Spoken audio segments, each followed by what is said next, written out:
네, 안녕하십니까 여러분. 춘해보건대학교 김영수입니다.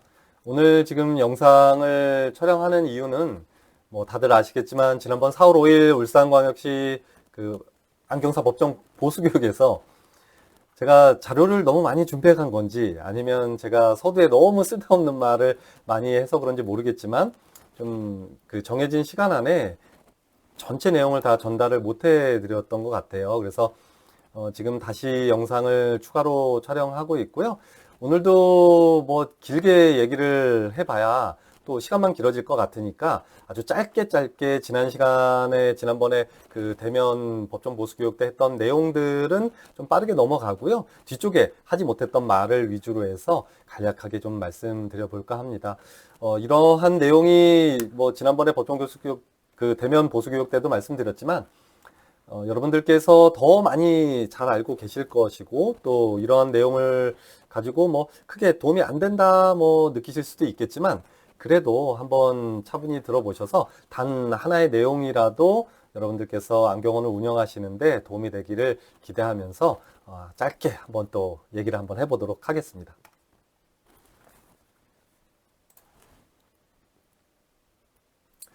그래서 오늘 그 주제는 굴절검사의 가치를 더하다라는 그런 제가 캐치프레이즈를 내걸고 자료를 준비했었는데요.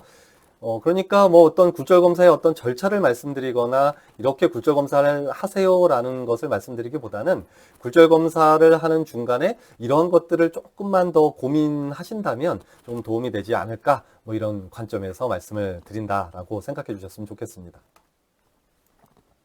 자, 네 가지 파트로 나눠져 있고요. 문진과 타각적 굴절검사, 자각적 굴절검사, 또 기타 주요 고려 사항에 대해서 이렇게 구분해서 설명드릴 텐데요. 1번, 2번, 3번, 그러니까 자각적 굴절검사까지는 그래도 어느 정도 지난번에 대면 보수교육 때 말씀드렸기 때문에 그냥 이런 거 했어요 라고 하면서 쭉 넘어가다가 혹시라도 제가 대면 보수교육 때 말씀 못 드린 부분이 있다면 잠깐 멈추어서 조금 더 설명하고 넘어갈 텐데요. 가능하면 1번, 2번, 3번 같은 경우는 좀 많은 말씀을 드리지는 않을 거고요. 그 법정 보수교육 그 교재를 좀 이용해 주셨으면 좋겠고요. 제일 마지막에 4번 기타 주요 고려사항에 좀 집중해서 설명을 드려볼까 합니다.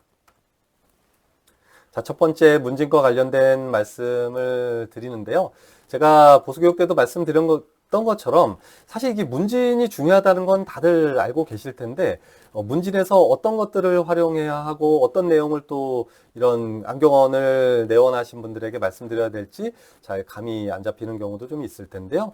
화면에서 보시는 것과 마찬가지로 대략 한 50대에서 60대 이상 되신 분들이 가장 흔하게 가지고 있는 문제는 백내장 1번이고요. 또 2번은 황반 변성입니다. 그래서 안경원을 내원하시는 분들이 50대에서 60대가 넘어섰다. 그러면 아무래도 대부분의 사람들의 그런 시각적인 문제가 백내장이라거나 황반 변성을 가지고 있을 수 있겠다라는 것을 전제에 두고 다양한 문진을 통해서 이런 내용들을 알아가시고 또 어떤 분들이 문진을 통해서 내가 묻기도 전에 뭐 저는 황반 변성이 있습니다. 당뇨 뭐 이렇게 뭐 부작용 뭐 합병증이라고 하는데요. 당뇨 합병증 때문에 뭐 안과를 다닌다 뭐 이런 얘기를 한다면 그와 관련된 뭐 어떤 그 안경사로서의 다양한 것들을 좀 설명해주고 앞으로 안경 처방을 이런 방식으로 좀 하겠다 이런 내용들을 가지고 좀 뭐라고 해야 될까요? 좀 더 많은 정보를 이 안경 착용자에게 전달해 줄 수 있겠죠. 또 요즘에 상당히 그 치매와 관련된 그런 것 때문에 고통을 받는 분들도 계신데요. 사실 안경사가 어떤 뭐 특정한 한두 가지 검사를 가지고 이런 치매를 알아간다 이런 것은 정말 어불성설입니다. 하지만 그래도 이런 동공 반응이 실제 내가 평소에 보았던 사람들과 조금 그 다르다면 그런 것들을 가지고 조금 유추해 볼 수도 있는 것은 사실입니다. 요즘 자동굴절력계가 상당히 그 좋은 기능들이 많이 나와서요. 이런 동공 반응까지도 상당히 시간대별로 0.1초 단위로 막 측정할 수 있는 그런 장비들도 많이 나와 있어서 그런 것들도 또 참고하실 수 있을 거고요. 또 고혈압이라거나 이런 전신질환에 의한 그런 문제들도 여러분들께서 알고 계시다면 상당히 굴절 검사를 하는데 도움이 될 수 있겠다. 뭐 이런 내용들을 말씀드렸었죠. 그다음에 자세에 대한 문제는 뭐 이미 말씀드렸듯이 그 턱을 비정상적으로 치켜들거나 또는 뭐 내리고 있는 사람이라거나 또는 이렇게 좀 풍채가 크고 좀 배가 좀 많이 나온 사람들은 고개를 좀 뒤로 젖힌 그런 상태가 되기 때문에 그러한 상태가 영구적인 상태라면 그 상태에 맞춰서 안경의 그런 OH 같은 것들도 정확하게 맞춰줄 필요가 있겠습니다. 특히 누진 굴절형 렌즈 같은 경우는 그 포인트에 따라서 굴절력이 다 달라지니까 예를 들어서 어떤 지금 화면 중간에 그 그림처럼 배가 많이 나 있어서 이 자세 자체가 좀 고개를 많이 들고 있는 사람이라면 그 위치에 맞추어서 또 아이 포인트를 잡아줄 필요가 있을 거고요. 또는 아이포인트를 그렇게 맞추자니 너무 아이포인트가 아래쪽으로 내려와서 그중 부위가 다 잘려 나간다거나 이런 문제가 생긴다면 그 사람에게 정상적인 고개 위치로 아이포인트를 설정하고 그런 자세를 조금 교정해 줄 필요가 있다거나 이런 것들도 설명해 주는 것도 안경사의 역할이라는 생각을 합니다. 또 오른쪽에 보여지듯이 이러한 어떤 고개의 위치 또 머리 기울임 또 얼굴 돌림 이런 것을 가지고 어떤 우리 눈에 근육에 어떤 문제가 있는지도 판단을 할 수 있겠다. 뭐 이런 내용들도 말씀드렸었죠. 또 특히 이런 수직 그 눈의 움직임을 관장하는 근육에 어떤 이상이 있는지를 알아보기 위해서는 이런 팍스 3스텝이라는 이런 간단한 방법을 이용해서 이런 어떤 이유 때문에 지금 화면에서 보는 것과 마찬가지로 오른쪽 눈이 위쪽으로 올라가 있는지를 확인할 수 있다. 뭐 이런 내용들을 설명드렸죠.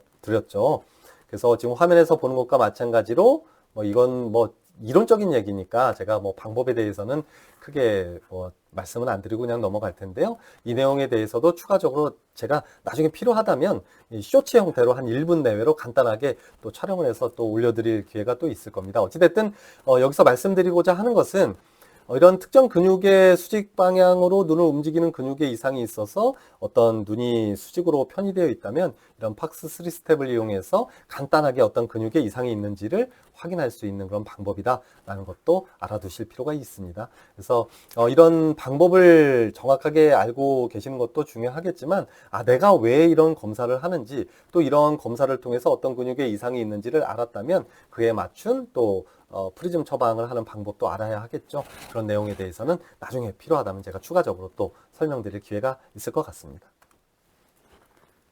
자, 두 번째 타각적 굴절 검사 파트로 한번 넘어가 보도록 하겠습니다. 타각적 굴절 검사에서 제가 중점을 두어서 말씀드린 내용은 레티가 정확하냐 아니면 그 자극적 굴절 검사 기계가 더 정확하냐 뭐 이런 내용에 대해서 좀 말씀을 드리면서 제가 뭐 무엇이 더 정확하다라고 이렇게 결론을 내기보다는 이러한 장단점이 있으니 그런 것들을 좀 알고 계시면 좋겠다 뭐 이런 관점에서 설명드렸다고 보시면 될 것 같고요. 검영법의 경우에는 사실 뭐 다양한 이유에 의해서 조절의 개입이 상당히 좀 적은 것이 사실이고요. 또 전체 동공의 크기에서 빛을 입사시켜서 반사되어 나오는 빛을 가지고 이런 동행이라거나 뭐 역행, 중화라는 그런 단계를 가지고 굴절력을 평가하기 때문에 그냥 일상생활을 할 때의 동공 크기에서의 그런 굴절 이상도를 평가할 수 있고요. 또 동공이 커진 상태에서 어떤 굴절 이상도의 변화가 나타나는 경우도 상당히 많거든요. 그런 동공이 커져 있는 상태에서는 또 굴절 이상도는 어떻게 변화가 나타나는지 이런 것들도 판단할 수 있다. 그래서 조금 더 정확한 측면이 있다라는 것을 좀 말씀드렸고요. 그러니까 결론적으로 말씀드리자면 조절의 개입이 좀 상대적으로 ARK 자동 굴절력 개입에 비해서는 상대적으로 좀 적고요. 동공의 크기가 좀 평소의 상태에서 검사를 한다거나 좀 이 조명을 이렇게 좀 밝게 비춰놓은 상태에서 이런 검영법을 진행한다면 그 밝은 시생 상황에서 이런 굴절 이상도가 평가될 거고요. 또 조명을 어둡게 좀 줄인 상태에서 검사를 한다면 그런 약간 좀 어두운 상태, 야간 운전 뭐 이런 상황에서의 굴절 이상도를 확인할 수 있다. 뭐 이런 것들도 잘 고민해 본다면 내가 어떤 특정 사람이 불편함을 느끼는 그런 상황에서의 굴절 이상도를 따로 평가할 수 있다라고 생각이 듭니다. 또 화면 아래쪽에서 보는 것과 마찬가지로 이런 역반사 조명 기능과 같이 빛을 비추어서 반사되어 나오는 이 역광에 의해서 이런 어떤 각막이라거나 수정체라거나 유리체의 혼탁 유무도 확인할 수 있는 또 장점을 가지고 있는 것이 검영법이 되겠습니다. 또 여기 화면에서 여러분들에게 말씀드리고자 하는 것은 이 검영법 시뮬레이터를 이용해서 한번 연습을 좀 한번 실제로 한번 해보세요. 이 검영법 그렇게 어렵지 않거든요. 근데 사실은 내가 검영기를 가지고 있다고 하더라도 검영법을 시행할 대상자가 없는 경우도 많잖아요. 연습할 때 말씀드리는 거예요. 그러니까 내가 좀 알 것도 같고 모를 것도 같고 이런 경우가 좀 있거든요.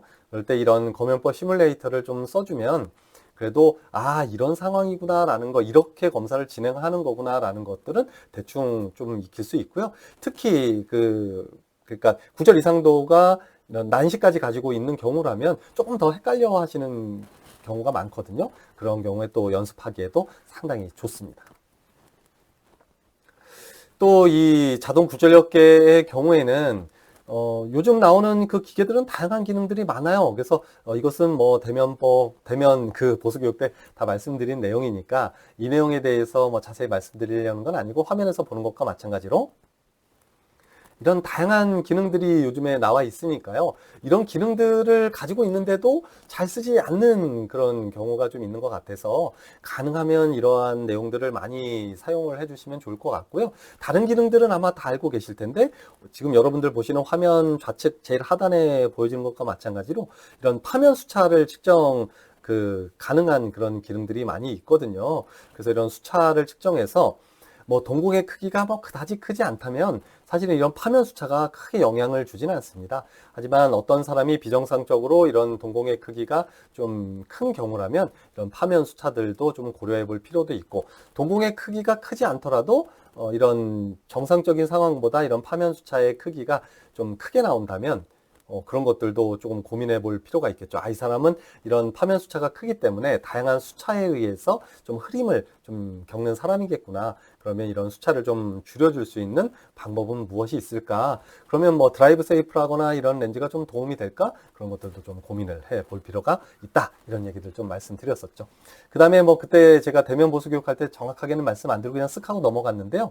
요 기능이 상당히 좀 유용합니다. 그러니까 주변부 곡률 반경을 측정할 수 있는 모드가 있어요. 그래서 어떤 그 자동 굴절력계는 이 각막 지형도 검사를 할 수 있어서 각막의 비구면도를 자동적으로 그냥 간단하게 측정할 수 있는 경우도 있는데요. 그런 기능이 없다면 이렇게 주변 부분의 각막 곡률을 측정할 수 있는 모드가 있어요. 여기 보면 이렇게 지금 그 휴비츠 기준으로 여기 캐러터미터 보고 P 이렇게 써 있는 모드가 있거든요. 이 부분을 꾹꾹꾹 누르면 변해요.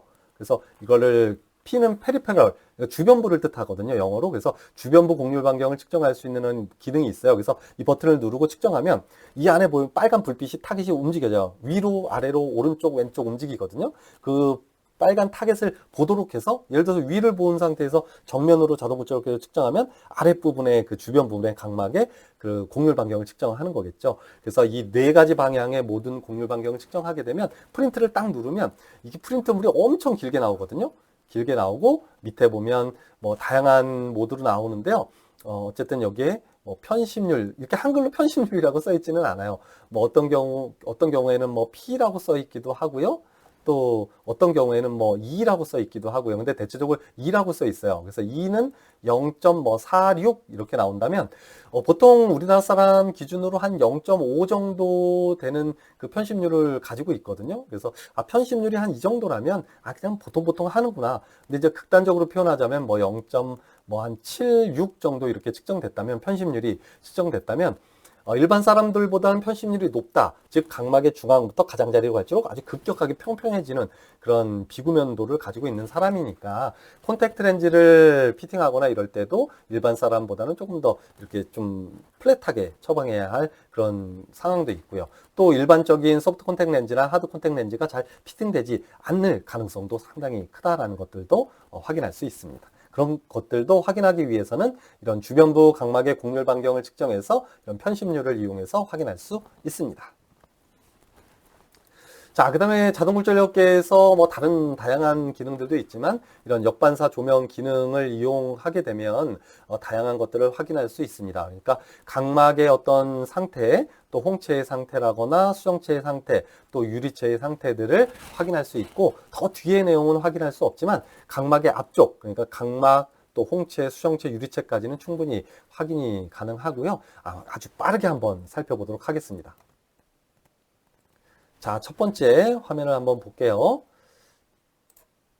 자, 지금 화면에서 보는 것과 마찬가지로 일반적인 모드에서는 뭐 아무런 뭐 표시도 없어요. 그냥 국절 이상도를 측정하고 그냥 뭐 문진하고 안경 처방을 했겠죠. 이 사람이 뭐 예를 들어서 마이너스 4다이옵터에 뭐 측정됐다면 그걸 가지고 뭐 자극적 굴절 검사하고 안경을 처방하겠죠. 하지만 이 사람 같은 경우는 이렇게 역반사 조명 기능을 이용하게 되면 이렇게 보면 까만 선이 보이죠. 요건 이제 혼탁 부위를 나타내는 건데요. 결론부터 말씀드리자면 지금 시간이 없으니까 빠르게 넘어가야 되니까요. 이런 경우는 제가 적어볼게요. 방사상 각막 절개술이라는 영어로 줄여서 RK라는 그 수술법인데요. 과거에 라식이라거나 라섹이 나오기 전에 지금으로부터 한 30년 전, 훨씬 전에 그 나왔던 그 각막 그 근시교정술이거든요. 그래서 각막을 칼을 가지고 이렇게 상처를 내는 거예요. 그러면 그 상처가 벌어지면서 어떻게 될까요? 뾰족했던 각막이 좀 평평해지겠죠. 그래서 근시를 교정하는 그런 수술법이 있었습니다. 그래서 이런 것을 딱 보면 뭐라고 얘기할 수 있냐면 과거에 대략 한 30년 전에 아주 옛날에 라식도 나오기 전에 근시 교정술을 했구나라는 것들 알 수 있겠죠. 그러고 나서 좀 시간이 지나면서 근시가 다시 근시 쪽으로 진행해서 잘 안 보여서 안경을 쓰려고 하는구나. 뭐 이런 내용에 대해서 알 수 있겠죠. 자, 또 두 번째 내용은 뭐냐면 이건 뭐 흔한 경우는 아닌데요. 여기 보면 역반사 조명 기능을 이용해서 보면 까만 선 같은 게 하나 보이죠. 이게 뭐냐면 원래 그 태아 시절에 그러니까 우리 엄마의 뱃속 얘기하는 거예요. 그래서 뭐 2개월, 3개월 전입니다. 100일이 되기 뱃속에서 얘기하는 거예요. 태어나고가 아니라 뱃속에서 한 1, 2개월 그 시간쯤 됐을 때 이 처음에 그 배아가 이렇게 막 분화되면서 눈을 형성할 때 이 처음에 동공이 이렇게 뚫려 있지 않고 동공이 막혀 있어요. 그러다가 3개월, 4개월 지나가게 되면서 여기 덮고 있던 이게 막이 전체가 홍채가 다 덮고 있거든요. 그걸 동공막이라고 하는데 이게 쫙 하고 점차 거쳐서 동공이 형성되는 거예요. 이 성인과 같이. 근데 그때 그 동공을 막고 있던 이 막의 그런 일부가 남아 있는 거거든요. 얘를 뭐 의학적으로, 뭐 안과학적으로 동공막 잔류라고 하거든요. 그래서 이 동공막 잔류가 있는 경우는 사실 그 시력에 크게 영향을 주진 않아요. 이 정도 있는 거 가지고 또 뭐 이렇게 중앙에 동그랗게 있고 막 이렇게 선처럼 생겨 있는 그런 동공막 잔류도 있는데요. 대부분은 그렇게 시력에 큰 영향을 주진 않습니다. 왜냐하면 이게 뭐 눈을 엄청나게 가리는 건 아니거든요. 우리가 그 집에 보면 이렇게 방충망이 있는데 방충망을 이렇게 가까이서 밖을 보면 방충막이 좀 일부 가려지긴 하지만 뭐 밖에가 그렇게 안 보이는 건 아니잖아요. 그렇듯이 이거는 눈 안쪽에 더군다나 있는 거라서 그렇게 시력적으로 영향을 주지 않는다. 그러니까 그냥 참고적으로 엄마 뱃속에 있을 때 이 동공이 형성되는 그 단계에서 뭔가 문제가 있어서 이런 일부가 좀 남아있는 거구나. 동공막 잔류이구나. 뭐 이렇게 생각해 주시면 좋겠습니다. 자, 다음으로 넘어가 보면요. 이거 대면 그 보수교육 때도 말씀드린 건데요. 그냥 일반적으로 봤을 땐 잘 안 보이는데요. 일반 측정 모드에서는. 자, 이렇게 역반사 조명 기능에서 확인하게 되면 이렇게 동공의 모양이 이렇게 불규칙한 것을 볼 수 있죠. 이것은 제가 말씀드렸듯이 급성 포도막염이 있는 경우에 이 홍채에서 발생하고 선모체에서 나오는 그런 염증이 방수에 막 되게 많거든요. 그 과정에서 이 홍채가 이쪽 수정체에 붙었다가 또 동공이 줄어들었다 커졌다 하면서 붙었다 떨어졌다 하면서 이렇게 막 그 섬유 조직, 그러니까 홍채의 섬유 조직이 손상을 입어서 이런 식으로 나타나는 거거든요. 그래서 이런 것들을 봤을 때 이제 문진을 통해서 얘기를 할 수가 있겠죠. 혹시 지금 안과 다니시는지 아니면 과거에 다녔는지, 지금 현재 다니고 있다면 아마도 이제 포도막염 때문이겠죠. 그래서 어떤 치료를 받는지 물어볼 수가 있겠죠. 그래서 이런 포도막염을 앓게 되면 이 동공이 계속 막 움직이고 선모체가 움직이고 하면서 조절을 하고 이러면 이 포도막염이 잘 가라앉지 않거든요. 그래서 호마트로핀이나 아트로핀 같이 이렇게 좀 동공을 확대시키는 그런 조절마비제, 이런 산동제 같은 거를 눈에 넣거든요. 그러면 이 사람이 가까운 데가 당연히 안 보이겠죠. 그래서 예를 들어서 어린 아이가 왔는데 저 가까운 글씨가 잘 안 보여요. 이런 얘기를 하고 확인했더니 이런 홍채 후 유착이 있다. 이런 이렇게 홍채가 이렇게 좀 이렇게 이렇게 불규칙하게 생겨 있는 그런 상태 손상을 입은 걸 홍채 후 유착이라고 하거든요. 이런 홍채 후유착이 생겼다는 얘기는 또 가까이 데가 안 보이고 요즘 뭐 최근에 뭐 어제 오늘 뭐 이렇게 뭐 지금 안과를 다니고 있다 이렇게 얘기한다고 하고 또 가까운 데가 안 보인다고 하면 아 지금 조절마비제 산동제를 넣은 상태구나. 그러면 지금은 가까이가 안 보일 수 있겠구나. 그러면 당분간은 가까이 보는 거는 좀 어쩔 수 없다. 치료가 다 끝나고 약을 끊으면 원상태로 돌아온다. 뭐 이런 것들도 얘기를 해줄 수 있겠죠. 자, 다음으로 또 넘어가 보겠습니다. 자, 다음 내용을 살펴보면, 자, 이건 전형적인 백내장인데요. 여기 보게 되면 이렇게 삼각형 모양으로 이렇게 생겨 있어요. 이렇게 생겨 있는데요. 이걸 피질백내장이라 그래요. 그래서 피질백내장이다 아니다 뭐 이걸 제가 말씀드리려는 건 아니고, 이 피질백내장이 있는 경우에는 대체적으로 수정체 난시가 상당히 크게 발생합니다. 그래서 어떤 사람을 측정했는데, 뭐 S-2 다이옵터에 뭐 C-1 다이옵터의 실린더 난시를 가지고 있고 뭐 180 뭐 이런 난시를 가지고 있는데 이런 난시 각막 곡률 반경 측정하는 걸 봤더니 각막 난시는 없더라. 그리고 이게 전부 다 그럼 전체 난시가 1다이옵터가 있는데 각막 곡률 반경 측정했더니 각막 난시는 없다. 이게 전체가 수정체 난시잖아요.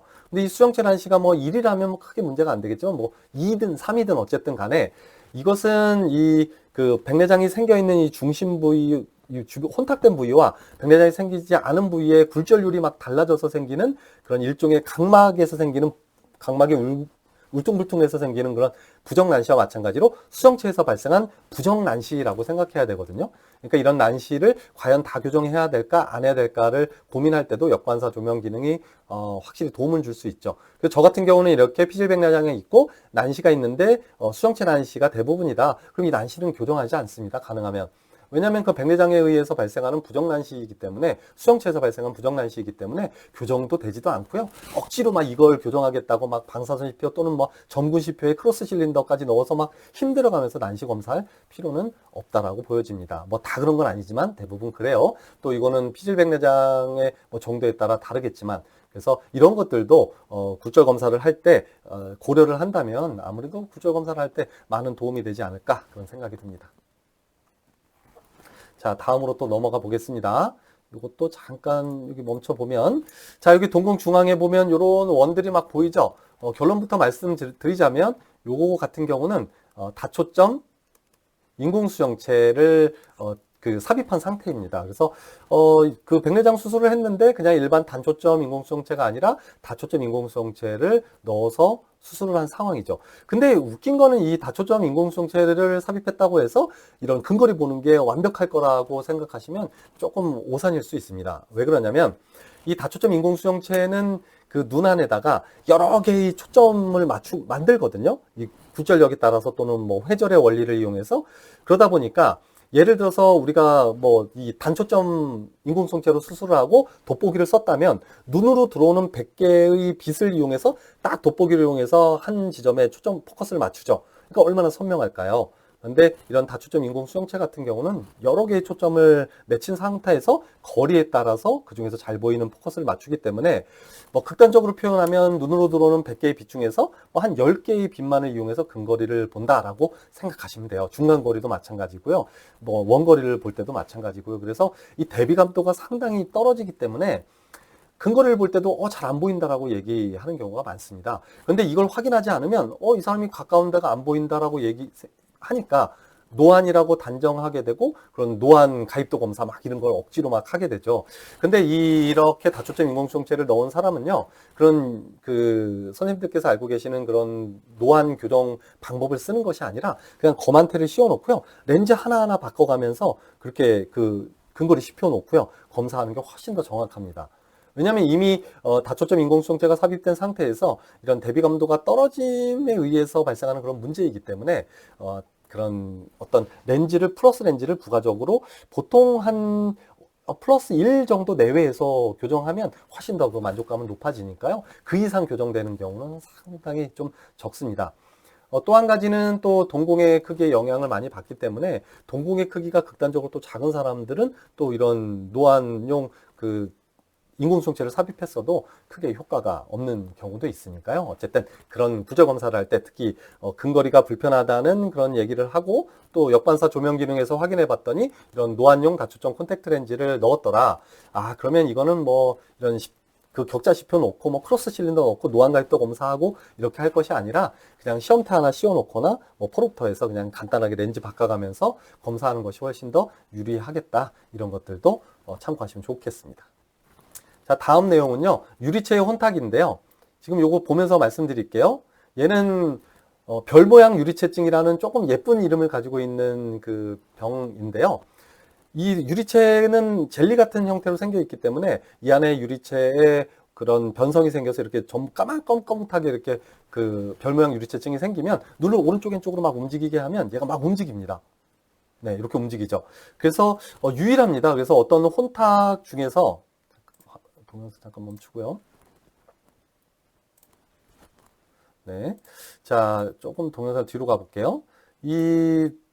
그 눈에서 발생하는 다양한 혼탁 중에서 유일하게 움직입니다. 그래서 만약에 눈을 오른쪽 왼쪽 위로 움직여 보라고 했을 때 움직임이 나타난다면 얘는 각막이나 수정체에 발생한 혼탁은 아니고요. 유리체에 의해서 발생한 혼탁이라고 보면 되고요. 이 별 모양 유리체증은 제가 말씀은 드리지만 중요하게 생각할 건 없는 게 이 별 모양 유리체증이 있다고 해서 시력이 뭐 단 하나도 거의 떨어지지 않습니다. 떨어져도 시력 한 줄도 정말 떨어지지 않아요. 그래서 이 별 모양 유리체증은 시력적인 영향을 주지 않으니까 그냥 참고만 해두시면 좋겠습니다. 자, 또한 이런 거 이외에도 어떤 것들을 확인할 수 있느냐, 또 뭐 소프트 콘택트 렌즈나 이런 것들을 피팅을 할 수 있어요. 지금 화면에서 잘 안 보일 수도 있는데요.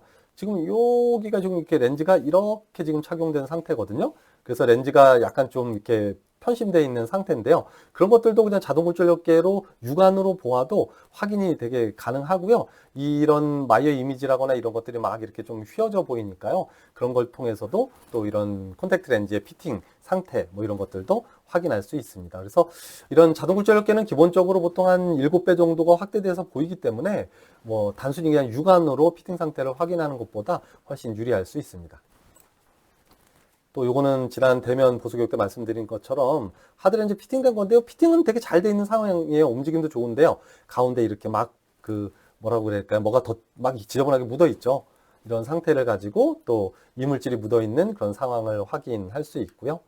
또 역반사 조명 기능을 이용해서 소프트 콘택트 렌즈나 하드 콘택트 렌즈의 광학부의 위치를 확인해서 그런 피팅 상태도 확인할 수 있습니다. 그래서 지난번에 말씀드린 것처럼 이렇게 역반사 조명 기능을 보면 얘가 광학부라 그랬죠. 그래서 여기부터 여기까지가 중앙 부위가 광학부가 되겠고요. 그래서 광학부가 지금 아래쪽으로 상당히 처져 있는 상태니까 이런 걸 가지고 콘택트 렌즈 피팅에도 상당히 잘 활용할 수 있겠습니다. 또한 자, 요거 보시면 뭐냐면요.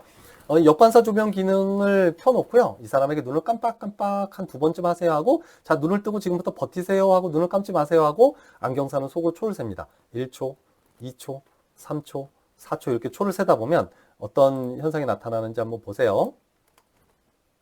자, 역반사 조명 기능으로 넘어가고요. 아, 이 전 걸로 그냥 넘어가 버렸네요. 자, 초를 쭉 세다 보면 1초, 2초, 3초, 4초, 5초 세다 보면 어떻게 되냐면 여기 거뭇거뭇한 게 조금 나타나는 게 좀 보일 겁니다. 다시요. 쭉 눈을 감지 않고 뜨도록 한 상태에서 다시 조금 지나갔네요. 제가 지금 이게 조작하는 게 조금 미숙해서 막 지나가요. 자, 지금 화면에 보시게 되면 여기 지금 검은 부분만 이렇게 나타나죠. 이 부분은 뭐냐면 눈물막이 다 이렇게 증발해서 그 각막 상피가 드러나는 부분이거든요. 이걸 건조반이라고 표현하는데요. 이런 건조반이 나타날 때까지 시간이 10초를 넘어가지 않으면, 그러니까 뭐 5초나 6초, 7초, 8초 이러면 안구건조증이 있다라고 판단할 수 있는 거고요. 그에 따라서 뭐 안과에 안구건조증 관련해서 뭐 진료를 받으라고 얘기를 하거나 또는 콘택트 렌즈 피팅할 때도 이런 건조증이 있다면 당연히 콘택트 렌즈, 소프트 렌즈든 하드 렌즈든 모두 다 피팅을 제대로 하기가 좀 어려울 수 있습니다. 그래서 극단적으로 되게 심한 경우에는 더 그게 콘택트 렌즈 피팅하기가 어렵겠죠. 그런 때도 사용할 수 있습니다. 자, 그럼 다양한 내용들 살펴봤고요. 자, 이제 마지막이에요. 제가 또 한 30분 정도를 시간을 또 써버렸네요. 자각적 굴절 검사에서는 이 난시 교정할 때 뭐 이 얘기들 말씀드렸죠. 그래서 뭐 모노비전이라거나 이 얘기는 뭐 충분히 드렸으니까 넘어가고요. 자료 참고하시면 될 것 같고요. 그 다음에 잭슨 크로스 실린더와 방선시표에 대한 얘기도 말씀드렸었고요. 이 부분에 대해서 다시 한 번 더 말씀드리자면 이런 내가 예를 들어서 이렇게 처방해야 하는 것이 만약에 완전 교정값이라면 내가 어떻게 잘못해서 방사선시표를 검사해서 이 180도로 그냥 맞다라고 생각해서 실린더 렌즈를 장입하고 방사선시표를 다시 보여준 상태에서 다시 한번 물어보는 겁니다. 어디가 선명해요? 그랬더니 1시와 2시 사이가 선명하다라고 얘기하면 이 내가 장입한 실린더 렌즈가 완전 교정된 상태가 아니라는 겁니다. 그러면 요 1시, 2시 사이인 요 1시 반 방향으로 5도 또는 10도를 이렇게 돌려서 전체가 더 선명해지는 방향을 찾는 거죠. 또 이렇게 그쪽 방향으로 돌리다 보니까 이번엔 반대로 이 아래쪽처럼 5시 방향이 선명하다라고 얘기하는 상황이라면 이렇게 그 1시, 2시 방향으로 돌렸던 걸 다시 반대 방향으로 1도 또는 2도 그렇게까지는 좀 어렵겠지만 어쨌든 조금씩 돌려가면서 전체 방사선시표가 모두 선명할 때를 찾으면 방사선시표를 가지고도 그 어느 정도는 정확하게 이 난시 축 방향을 또 찾을 수도 있습니다. 자, 그 다음에 양안 개방 굴절 검사에 대한 내용도 말씀드렸었는데요. 장점과 단점이 있는데요. 사실 단점보다는 장점이 훨씬 많아요. 그래서 다시 한번 그냥 장점에 대해서만 설명드리고 이 내용은 상당히 사실 좀 오래 말씀드려야 되는 내용이기 때문에 이 내용은 추후에 제가 또 기회가 된다면 한번 정리해서 한번 말씀드리도록 하겠습니다. 자, 양안 개방 굴절 검사는 쉽게 말씀드리면 검사를 할 때 지금 화면에서 보는 것과 마찬가지로 한쪽 눈에다가 플러스 렌즈로 움물을 한 상태에서 이쪽 오른쪽 눈을 검사하는 상황이라고 보시면 돼요. 근데 일반적으로 우리가 오른쪽 눈 검사할 때는 이 왼쪽 눈을 이렇게 차폐판으로 가리고 검사를 하잖아요. 이 차폐판으로 가리는 대신에 이 검사하지 않는 쪽 눈에 플러스 050이나 플러스 075 다이옵터 정도의 플러스 렌즈로 움물을 시킨 상태에서 반대쪽 눈을 검사한다라고 보면 되고요. 장점은 동공 크기가 일상생활할 때와 거의 동일한 상태로 검사할 수 있습니다. 일반적으로 한쪽 눈을 이렇게 가리잖아요. 그러면 두 눈을 뜨고 있다는 얘기는 폭주와 조절이 아주 잘 연결돼서 양안시를 하는 상태이기 때문에 동공 크기도 그냥 그 양안시를 하는 상태의 동공 크기를 이루는데 한쪽 눈을 가리게 되면 단안시 상태에서는 폭주와 조절의 관계가 좀 깨지거든요. 그런 상황에서는 동공 크기가 좀 커진다 그래요. 그러니까 동공 크기가 좀 커진 상태에서 검사가 진행되기 때문에 일반적인 이 사람의 평소의 상황하고는 조금 다른 상태가 되겠죠. 굴절 이상도를 검사한 결과도 약간 달라지게 되겠죠. 또한 가장 중요한 게 이건데요. 조절의 통제가 상당히 용이합니다. 그러니까 한 도수만 저교정되거나 한 도수만 과교정되더라도 그게 원시가 됐던 근시가 됐던 정말 이 사람이 딱 한 도수만 예를 들어서 특히 근시에서 한 도수가 과교정 딱 되는 순간 이 사람이 뭐라고 얘기하냐면 저 이거 흐려요 라고 바로 얘기합니다. 그래서 근시 특히 근시에서 그런 과교정될 가능성을 상당히 줄일 수 있는 검사이기 때문에 잘만 활용한다면 사실 근시가 과교정되는 경우가 종종 있잖아요. 그런 문제점들을 해결할 수 있습니다. 특히 가성근시라거나 또는 이런 원시에 의해서 조절력이 과도하게 개입되는 그런 상황에서도 정확한 검사를 할 수 있습니다. 또 잠복안진과 회선 사위에서도 정확하게 검사할 수 있는데요. 이 얘기는 무슨 얘기냐면 잠복안진은 뭔지 아시잖아요. 평소에서는 이 눈떨림이 없는데 한쪽 눈을 가리면 눈이 막 이렇게 떨리는 걸 잠복안진이라고 얘기하는데요. 안구진탕 말씀드리는 거예요. 근데 그 사람은 양안시 상태에서는 이 안구진탕이 나타나지 않거든요. 근데 한쪽 눈을 가리면 눈이 막 떨리는 상태에서 이 눈 검사가 진행되겠죠. 그렇다면 그 검사 결과를 믿을 수 있느냐? 믿을 수도 없고요. 또 시력도 되게 떨어져서 막 이 사람이 약시가 있나? 또 이렇게 잘못 판단할 수도 있습니다. 하지만 실제로 양안시 상태에서는 아주 시력이 원활하게 나오는 상태일 수 있는 거죠. 그래서 그런 부분도 고려를 하셔야 되고요. 또 한 가지는 뭐냐면 이렇게 한쪽 눈을 가리게 되면 양안시 상태에서 눈이 약간 이렇게 어느 정도 회선이 살짝 일어나는 상태에서 일상 양안시 상태를 하고 있는데요. 그 상태에서 한쪽 눈을 가리게 되면 이 회선된 상태가 딱 그냥 정상인 전혀 회선되지 않는 상태로 돌아가겠죠. 그렇다면 난시 축 방향이 완전 다른 상태로 가잖아요. 그러니까 내가 단안시 상태에서 측정한 이 난시의 축 방향 이런 것들이 완전 엉뚱한 축 방향이 될 수도 있기 때문에 이 양안 개방 굴절 검사는 제대로만 한번 익혀 놓는다면 상당히 유용하게 사용할 수 있습니다. 다만 이 양안개방 굴절검사에 대한 그런 질문을 제가 정말 많이 받는데요. 아무리 자기 이해도 이해하지 못하겠다. 어떻게 하는 거냐. 이런 검사법에 대해서 궁금하다. 뭐 이런 내용들 질문하기도 하는데요. 그건 추후에 한번 말씀드리겠습니다. 그래서 이런 양안개방 굴절검사와 관련된 건 사실 유튜브에도 많이 올라와 있고요. 다양한 그런 교재나 이런 데서 내용들이 나와 있으니까요. 참고하시면 될 것 같고요. 나중에 필요하다면 이 부분에 대해서도 한번 말씀드리도록 하겠습니다. 그래서 교정 원리라거나 이런 내용들도 쭉 설명되고 있는데요. 기본적으로 지금 이쪽 오른쪽 눈을 검사하는 상황이라면 왼쪽에다가 약한 도수의 플러스 렌즈를 덧댄 상태에서 이런 왼쪽 눈을 운무시킨 상태에서 그쪽으로는 보기는 하는데, 그러니까 양안시가 깨지지 않을 정도의 약한 운무는 한 상태에서 보기는 하는데 실제 시력표는 운무된 상태니까 보지 못하고 이쪽 반대편 눈으로 검사가 진행되는 그런 상황이라고 보시면 되겠습니다. 그리고 다음 페이지로 넘어가게 되면, 자, 그래서 이렇게 그 한쪽 눈에 조금이라도 플러스 쪽으로 더 교정이 되게 되면, 반대편은 어차피 운무가 돼 있으니까요. 여기는 플러스 렌즈가 덧대어진 상태잖아요. 그랬을 때 조금이라도 플러스 쪽으로 더 교정이 되게 되면, 뭐 근시에 저교정이 됐든 원시에 과교정이 됐든 어쨌든 그런 상황이 되게 되면, 이렇게 검사하는 눈이 근시 상태가 되게 되고 곧바로 흐림을 느끼게 됩니다. 또한 반대로 특히 이 근시에서 근시 쪽으로 과교정이 일어나게 되면 이 굴절 결상되는 상태가 이 망막의 뒤쪽에 결상되잖아요. 그럼 어떻게 될까요? 당연히 선명하게 보기 위해서 우리 눈의 수정체는 뚱뚱해지는 조절을 하게 되고 당연히 조절작용이 발생하게 되잖아요. 그래서 요 초점, 뒤에 맺힌 초점을 여기 망막에 갖다 놓기 위해서 조절을 하게 되죠.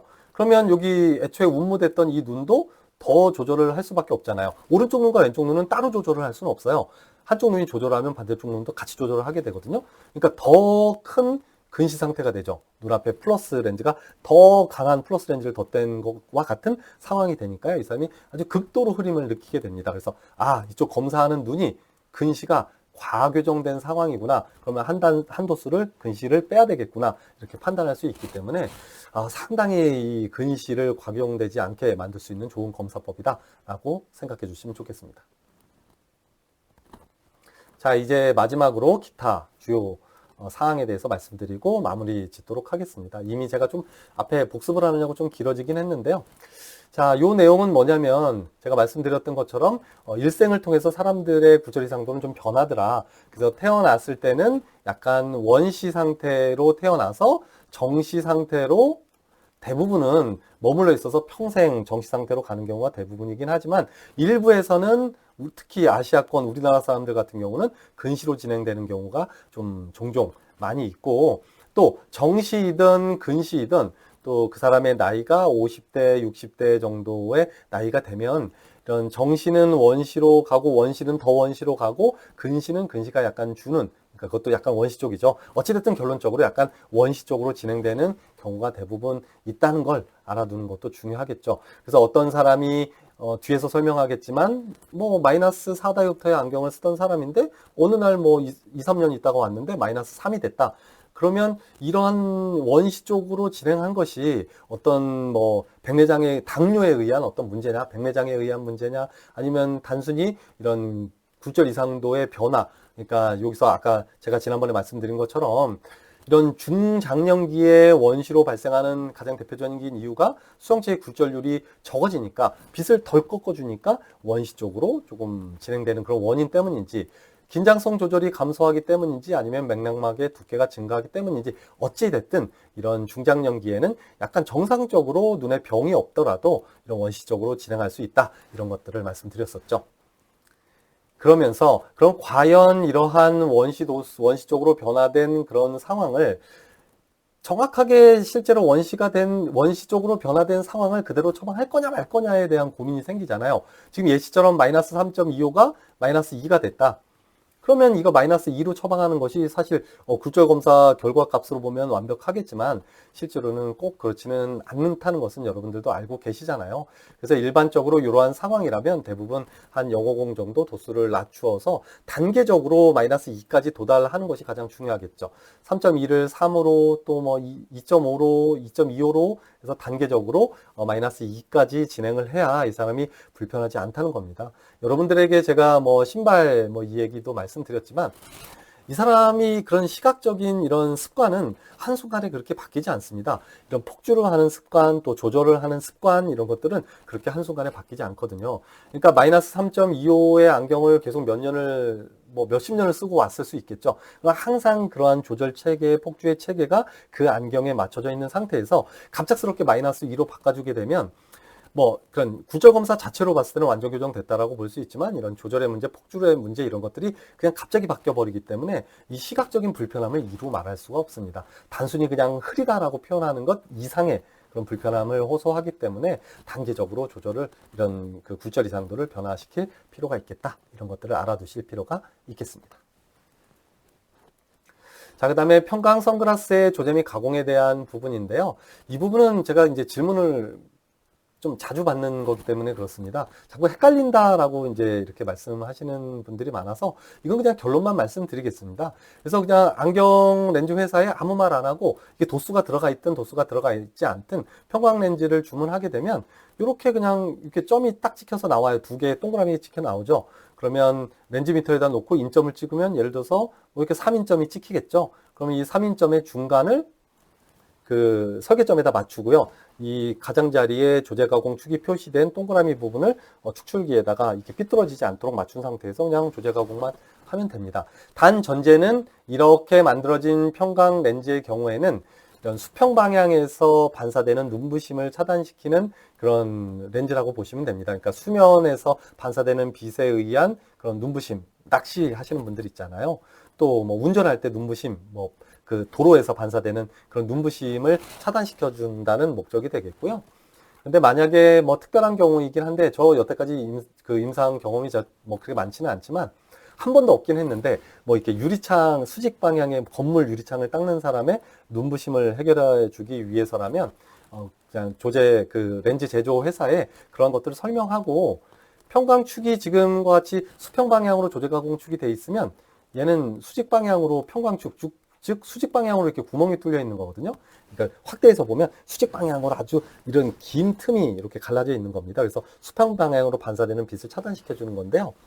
이런 평광축을 180도 방향으로 주문해서 뭐 하면 뭐 끝나는 겁니다. 근데 제가 보기엔 거의 없을 겁니다. 그래서 이런 평광 선글라스 같은 경우는 뭐 특별한 경우 정말 0.01%도 될지 안 될지 모르겠지만 그 부분은 그냥 머릿속에서 지워버리셔도 되고요. 이렇게 조제 가공축 표시된 것을 그냥 180도 방향에 맞춰서 조제 가공하면 된다는 말씀 한번 드리고 싶습니다. 자, 그 다음에 이 내용은 좀 중요한 내용이긴 한데요. 이제 여러분들께서 소프트 콘택트 렌즈를 처방할 때 일반적으로 어떻게 하냐면 지금 화면에서와 같이 이렇게 오른쪽에 자동 굴절력계의 결과를 한번 보세요. 그러면 플랫한 K 값을 가지고 처방을 하고요. 이 예시 같은 경우는 보통 지금 7.71mm의 가장 플랫한 그 경선 방향의 곡률 반경이 측정된 상황이에요. 그러면 어떻게 하냐면 여기다가 보통 0.9mm를 더해 주어서 더하면 얼마가 됩니까? 8.61mm가 되니까 8.61mm에 가장 근접한 8.60mm의 베이스 커브를 가진 소프트 콘택트 렌즈를 처방하고 그냥 끝내시잖아요.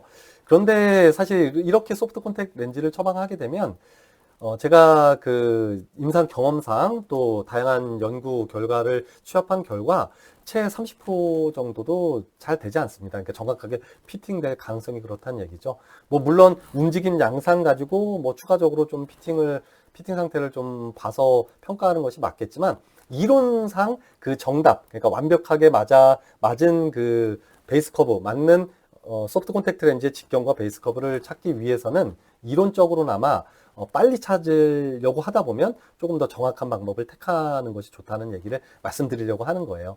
그때 이 아래쪽 그 그림을 보세요. 이 그림이 뭐냐면 이런 각막에 지금 요 CT 촬영을 한 거거든요.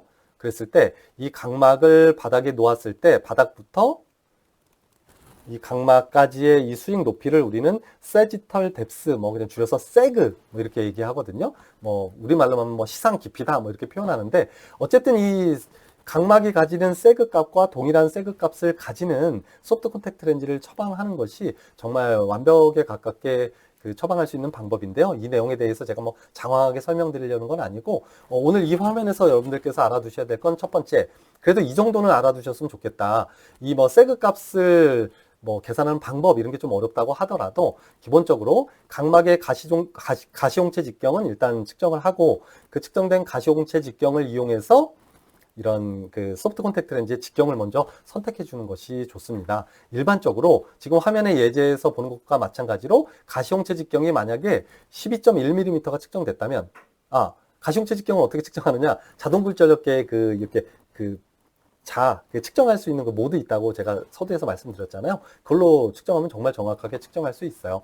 그래서 가시홍채 직경을 측정했더니 12.1mm가 측정됐다면, 그러니까 귀 쪽으로 1.25mm, 코 쪽으로 1.25mm 총 합쳐서 2.5mm 정도 직경을 더 크게 해주면 됩니다. 그러니까 12.1mm가 가시홍채 직경이 측정됐으면 더하기 2.5mm 더하게 되면 얼마가 되죠? 그렇죠. 14.6mm가 되죠. 그래서 이 14.6mm의 직경을 가진 렌즈로 처방을 하면 되겠고, 반드시 꼭 그럴 필요는 없는데 최소한 이거보다는 작게 처방하지는 않는 것이 좋습니다. 너무 작게 처방하게 되면요, 각막을 충분히 덮어주지 못해서요, 이런 드러나는 각막 부분이 막 건조해지는 건 문제가 나타나거든요. 그래서 일단 직경을 정확하게 선택을 하고, 물론 이렇게 가시홍채 직경보다 코 쪽, 귀 쪽 2.5mm씩 크게 해서 나오는 것보다만 일단 크게 해주면 됩니다.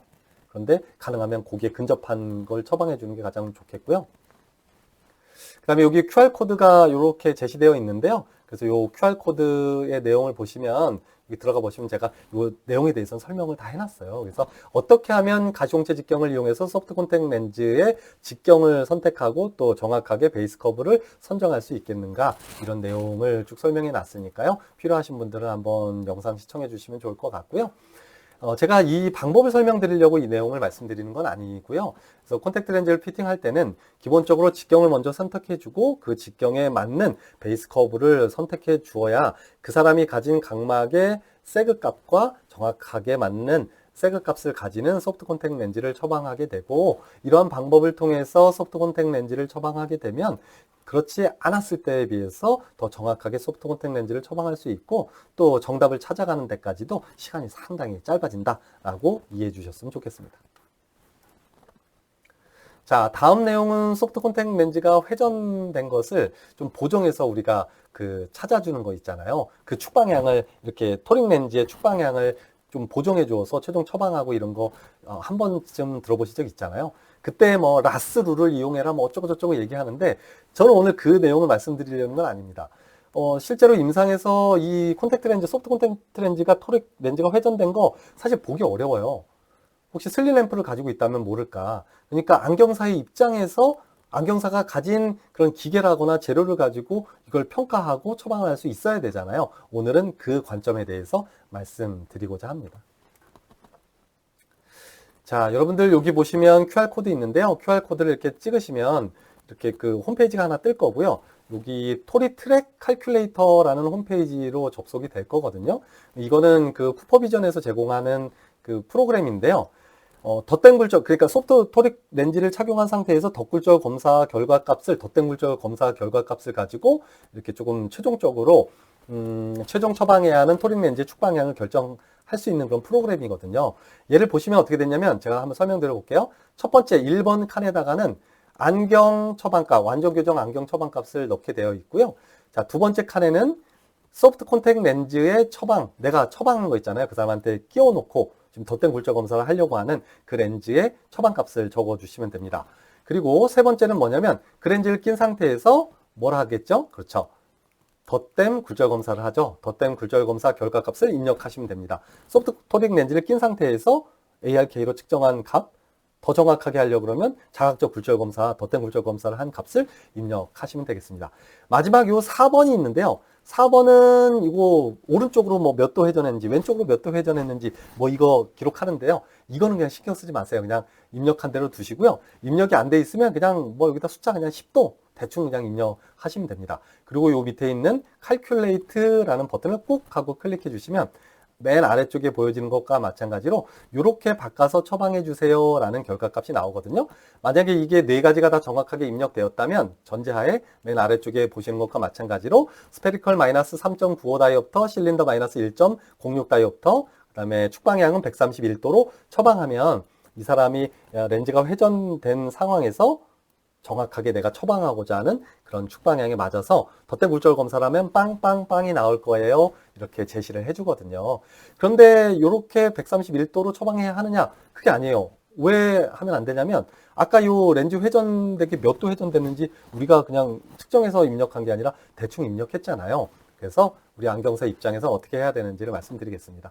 자, 화면에 보시면 안경 처방값 입력했고요. 콘택트 렌즈 처방값 입력했고요. 네, 착용된 렌즈를 끼고 나서 덧댐 굴절 검사 값을 입력했고요. 이게 뭐 맨 마지막 회전된 거 그냥 대충 아무렇게나 입력하라고 말씀드렸잖아요. 한 뭐 10도 정도 입력하시면 됩니다. 그랬을 때 내가 마이너스 3에 마이너스 075에 90도 방향으로 토릭 소프트 콘택트 렌즈를 처방했는데 덧댐 굴절 검사 값이 140도가 나왔다면 이 밑에 나온 것처럼 131도로 처방하라는 것이 아니라 얘를 이 140도라는 덧굴절 검사 결과값이 나온 방향으로 5도나 10도 회전시키는 겁니다. 그러니까 자 보세요. 90도 방향으로 내가 소프트 토릭 렌즈의 축 방향을 처방했잖아요. 근데 얘가 140도의 덧댐 굴절 검사 값이 나왔으면 90도는 여기고요. 그 다음에 140도는 여기라고 이렇게 가정할게요. 그러면 얘를 요 지금 빨간색 볼펜이 있는 쪽으로 요거 지금 140도거든요. 이쪽으로 5도나 10도 회전시키는 거예요. 그러니까 쉽게 얘기하면 90도 토릭 렌즈를 100도로 처방하는 거죠.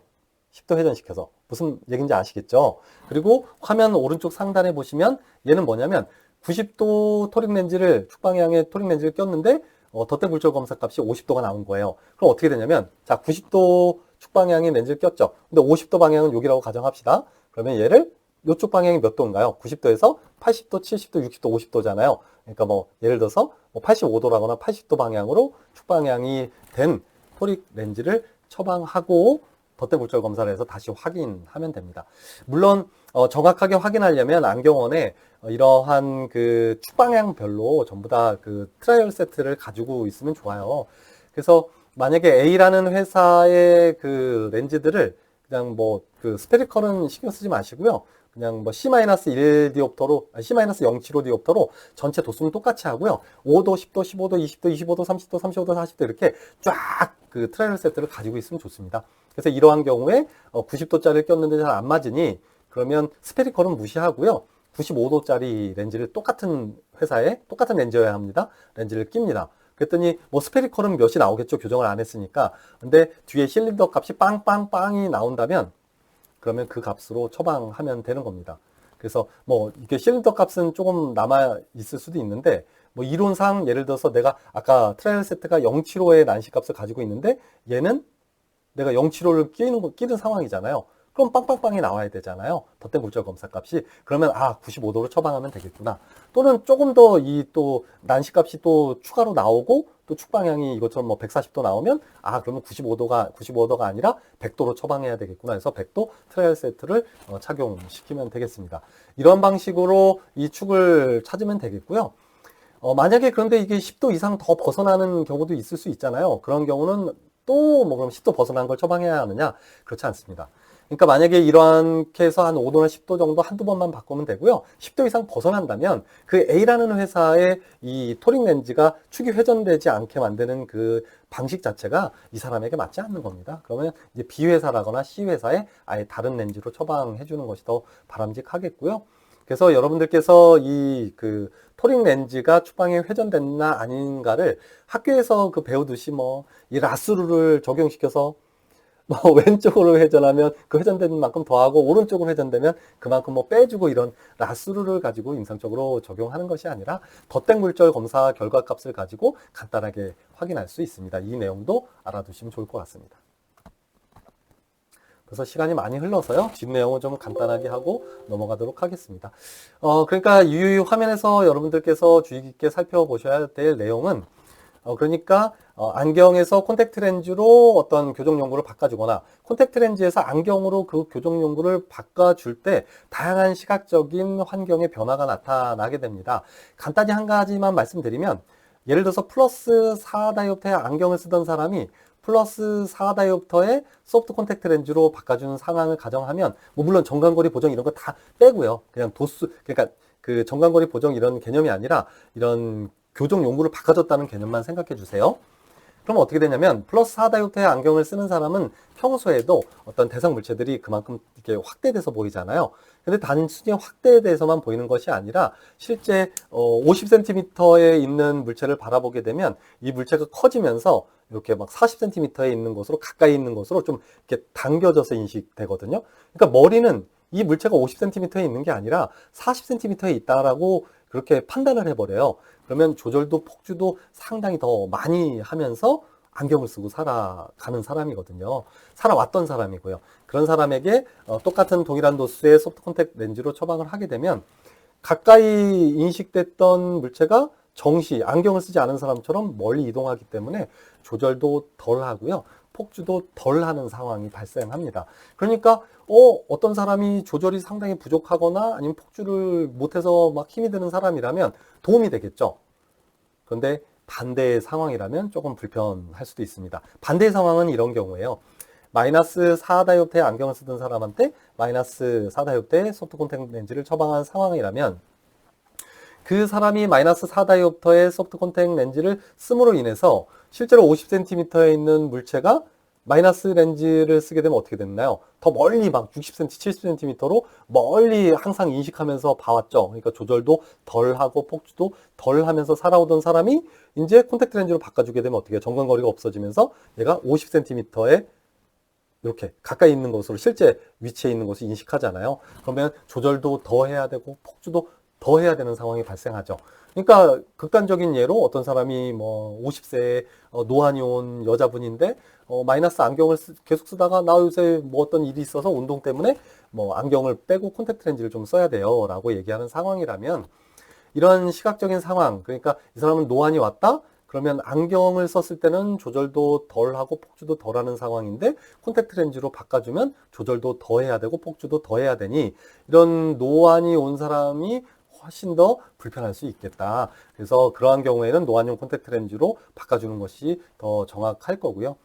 또 한 가지는 플러스 렌즈든 마이너스 렌즈든 이런 확대된 상황, 축소된 상황을 항상 봐오다가 그 반대의 상황이 닥치게 되면 그것 또한 시각적으로 편하지는 않습니다. 그러니까 마이너스 렌즈는 안경이 모든 세상이 더 작은 세상을 봐왔잖아요. 그래서 콘택트 렌즈를 착용하게 되면 정상적인 상태로 돌아오는 거긴 하지만 이 사람이 느끼는 건 모든 대상 물체가 막 그 뭐라고 해야 될까요? 막 사람이 거인처럼 커 보이고 막 이런 문제점도 발생할 수 있으니까 이런 시각적인 변화에 대해서도 충분히 고민하고 또 이런 교정 연구를 안경에서 콘택트 렌즈로 바꿔주든 콘택트 렌즈에서 안경 렌즈로 바꿔줄 때 이러한 그 시각적인 변화를 충분히 설명해 주지 않으면 이 모든 것들이 바로 이런 컴플레인으로 작용할 수 있다는 것을 알아두셨으면 좋겠습니다. 자, 근데 폭주에 대한 변화는 제가 좀 전에 묶어서 설명드렸으니까요. 이 내용도 교재의 내용 참고해 주시길 바라고요. 한 시간이 다 돼가서 조금 빨리 넘어가도록 하겠습니다. 또 소프트 콘택 렌즈 피팅에서는 지금 다음과 같은 피팅 조건이 뭐 당연히 좋은 최적의 피팅 상태인데요. 여기서 말씀드리고 싶은 중요한 부분은 이 부분입니다. 눈을 깜빡 했을 때 렌즈가 과연 얼마만큼 움직여야 되느냐? 그건 한 0.2에서 0.4mm 정도 움직인다면 최적의 피팅 상태가 됩니다. 이 0.2에서 0.4mm라는 얘기는요. 깜빡했을 때 거의 그냥 살짝 움직이는 정도를 얘기하는 거예요. 아예 움직임이 없어도 안 되고 이것보다 더 많이 움직인다면 전부 다 다양한 문제로 다가올 수 있기 때문에 착용감뿐만이 아니라 시각적으로 문제가 될 수 있기 때문에 이 정도의 움직임이 더 좋을 거고요. 또한 단순히 정면을 본 상태에서 눈을 깜빡인 상태만 확인하는 것이 아니라 측면이라거나 또는 위쪽을 보게 하고 이런 또 레그도 확인할 필요가 있습니다. 이 측면 레그, 상방 레그 이런 말은 좀 낯설 수도 있는데요. 예를 들어서 코 쪽 이렇게 오른쪽을 보고 왼쪽을 보게 하면서 예를 들어서 그림을 한번 제가 그려보면 참 제가 그림을 잘 못 그려서 좀 죄송스럽긴 한데 만약에 정상적인 사람이라면 눈하고 같이 움직이기 때문에 이 코 쪽과 귀 쪽의 사이에 지금 화면에서 보는 이 간격이 동일해야 됩니다. 근데 지금처럼 그림에서 보는 것처럼 코 쪽과 귀 쪽에 이 각막과 렌즈 사이의 그 간격이 확연하게 달라진다고 하면 이 렌즈는 너무 플랫하게 피팅되어 있다라고 볼 수 있기 때문에 이러한 사이의 간격의 차이도 0.2에서 0.4mm가 적당하다. 그래서 이렇게 너무 많이 차이가 나면 플랫하다라고 볼 수 있고요. 또한 이 차이가 또 전혀 없다면 너무 스티프하다라고 볼 수도 있습니다. 또한 이런 산안시를 가지고 있는 경우에 토릭 렌즈를 처방했을 때 예를 들어서 뭐 스페리컬 뭐 2에 실린더 마이너스 1에 뭐 45축 이렇게 처방한 상황을 가정하는 거죠. 이런 상황은 그 45축 방향이 되게 그 얇고요. 그 반대 방향인 135축 방향은 상당히 두껍거든요.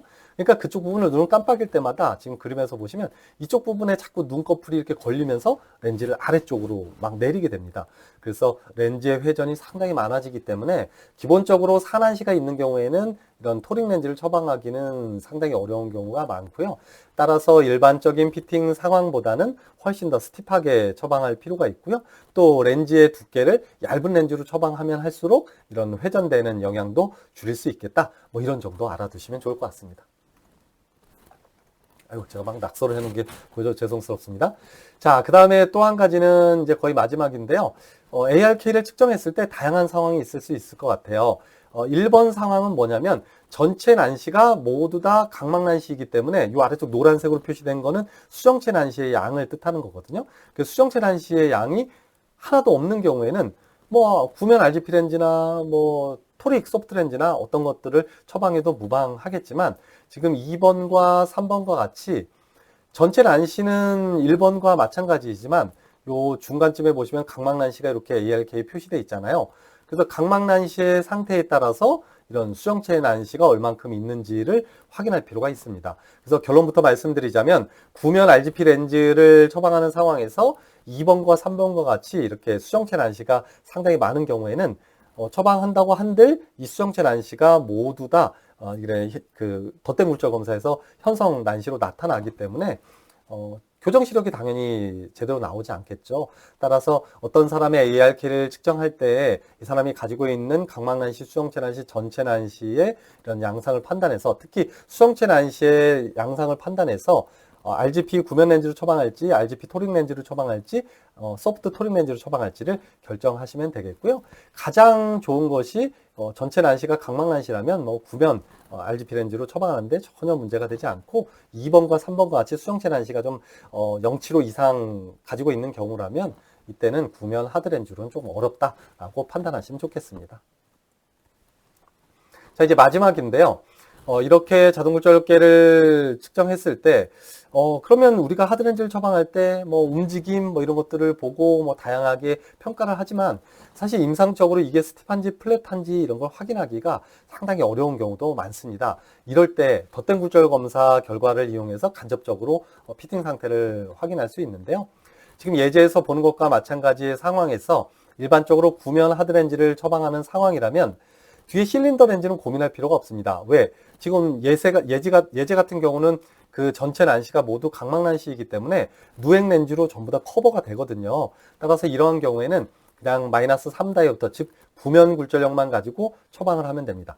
가끔 구면 하드렌즈 처방하는데 막 등가 구면 굴절력 렌즈로 처방하려고 하시는 분들도 간혹 있어요. 그건 올바르지 않습니다.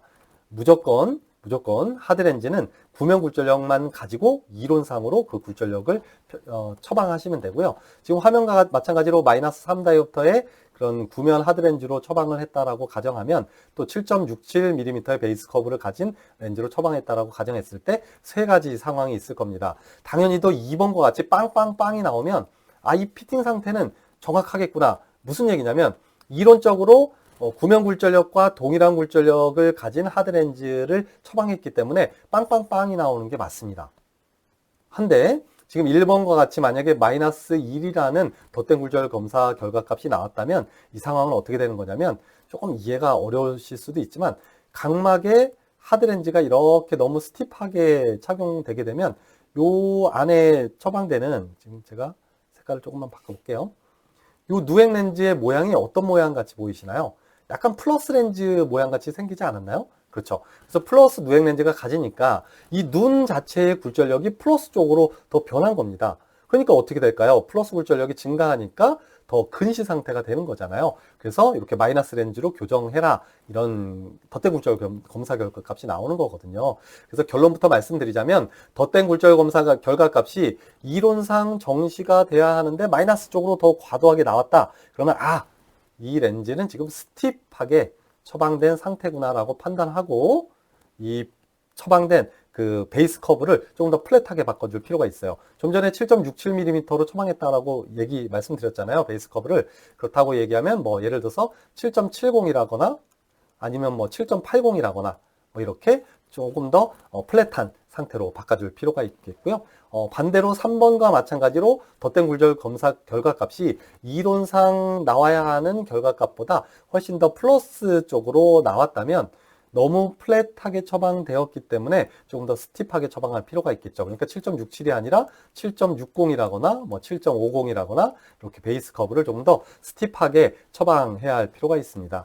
사실 안경사가 플로레세인 패턴을 확인할 수만 있다면 사실 뭐 이렇게 덧댄 굴절 검사 결과값으로 뭐 가정할 필요는 없겠지만 사실 안경사가 이런 움직임만을 가지고 이 하드렌즈의 피팅 상태를 평가하기에는 이런 하드렌즈와 관련된 임상 경험이 정말 풍부해야만 할 수 있다라고 저는 생각이 됩니다. 뭐 그렇지 않은 경우도 있지만요. 그래서 내가 처방해야 하는 하드렌즈의 그런 결과값을 더 정확하게 만들기 위해서 이런 덧댄 굴절 결과값의 구명 굴절력 값을 통해서 확인할 수 있다는 것도 알아두시면 좋을 것 같습니다. 자, 그 다음에 도난시와 뭐 직난시 이럴 때 또 소프트 콘택 렌즈나 하드 콘택 렌즈의 피팅 상태가 뭐 사실 그 난시가 없을 때보다 강광난시가 없을 때보다는 상당히 어렵거든요. 결론부터 말씀드리자면 이렇게 난시가 특히 직난시가 됐던 도난시가 됐던 특히 도난시일 때 이런 난시가 많은 경우에는 상당히 그 콘택트 렌즈 피팅 양상이 아무리 스티프하게 바꿔도 제대로 되지 않고 아무리 플랫하게 바꿔도 제대로 맞지 않는 경우가 많습니다. 그럴 때는 중심 부분 하드렌즈나 소프트 콘택트 렌즈의 중심 부분의 그런 베이스 커브만을 자꾸 바꾸려고 하지 마시고요. 특히 하드렌즈에서는 이 가장자리 부분의 높낮이를 조정하는 걸 엣지 리프트를 조정한다고 하거든요. 그래서 이 가장자리가 높고 낮음을 엣지 리프트라고 하는데요. 그래서 이 가장자리의 엣지 리프트를 좀 낮춰서 처방한다면 여러분들 제가 이 손 모양을 보시면 알겠지만 이 가장자리가 이렇게 펴져 있는 것보다 가장자리가 이렇게 엣지 리프트가 눈에 붙어서 엣지 리프트가 낮다면 그러면 렌즈 가장자리가 그 각막의 가장자리 부분을 좀 이렇게 꽉 누르겠죠. 그래서 움직임을 최소화시켜 줄 수 있어서 사실 피팅 상태를 좀 원활하게 만들어 줄 수 있고요. 특히 렌즈가 막 이렇게 코 쪽으로 막 치우치고 뭐 이렇게 귀 쪽으로 치우치고 이런 양상을 보이는 경우가 되게 많거든요.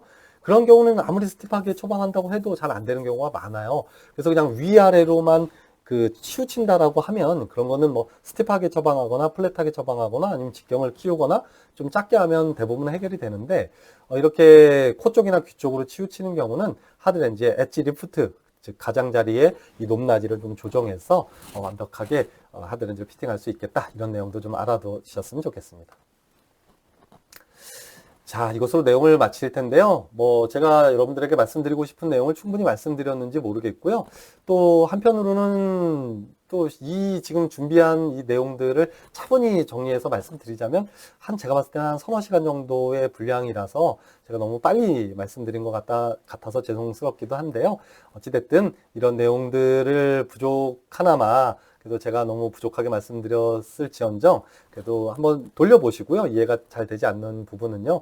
그리고 조금이라도 이해가 된다면 여러분들께서 임상에서 안경원에서 굴절 검사를 하는데 또 뭐 어떤 콘택트 렌즈를 처방하기 위한 굴절 검사를 하는데 많은 도움이 되지 않을까 생각을 감히 해보면서 이것으로 2023년 울산광역시 안경사의 법정 보수교육 추가 교육을 마치도록 하겠습니다.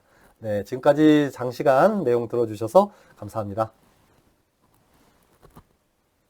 네, 제가 끝내기 전에 이 화면에다가 제가 한 가지 한번 써드릴게요.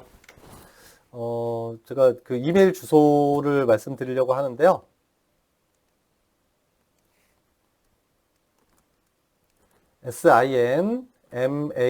sinmasuri 네이버.com 으로 그 메일 주시면 이렇게 뭐 다양하게 또 뭐 궁금하신 뭐 이런 내용들 제가 답변 드리도록 하겠습니다. 또 뭐 핸드폰으로 직접 연락 주셔도 되고요. 010-7433-2447번입니다. 그래서 요 번호로 뭐 카톡이나 문자 편하게 주셔도 되고요. 제가 뭐 시간이 되는 한도 내에서는 여러분들 뭐 궁금한 점이라거나 이런 점 말씀해 주시면 제가 최대한 답변 드리도록 하겠습니다. 네, 이것으로 교육 모두 마치도록 하겠습니다. 네, 감사합니다.